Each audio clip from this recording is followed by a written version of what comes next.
చనిపోయాడనుకున్న వ్యక్తి లేచి కూర్చున్న సంఘటన వనపర్తి జిల్లా కేంద్రంలో చోటు చేసుకుంది.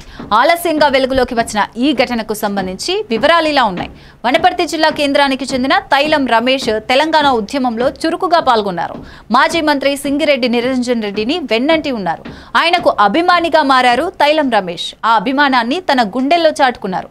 తన ఛాతిపై నిరంజన్ రెడ్డి పచ్చబొట్టు కూడా వేయించుకున్నారు రమేష్. అయితే గత కొంతకాలంగా ఆయన హైదరాబాద్లో ఉంటున్నారు. వినాయక చవితి సందర్భంగా వనపర్తికి వచ్చాడు. వనపర్తి జిల్లా కేంద్రంలోని పీర్లగుట్ట డబుల్ బెడ్రూమ్ కాలనీలో ఉంటున్న తన బంధువుల ఇంటికి వచ్చాడు. శనివారం రాత్రి ఇంట్లో నిద్రపోయిన రమేష్ ఉదయం కుటుంబ సభ్యులు లేపేందుకు ప్రయత్నించగా ఎంత పిలిచినా లేవలేదు. అయితే ఆయన నిద్రలోనే చనిపోయాడనుకున్న కుటుంబ సభ్యులు ఆయన అంతిమ సంస్కారాలకు ఏర్పాటు చేశారు.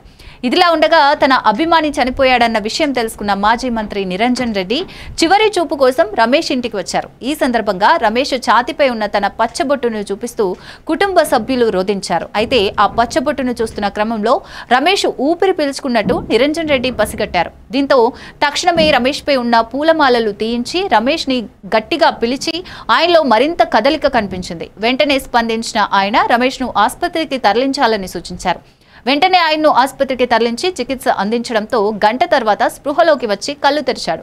వైద్యుల సూచన మేరకు నిమ్స్ కు తరలించి అతని ప్రాణాలు కాపాడారు. ప్రస్తుతం రమేష్ ఆరోగ్యం నిలకడగా ఉంది. తన అభిమాన నేత పచ్చబొట్టే తనను కాపాడిందని ఆయన ఆనందం వ్యక్తం చేశారు.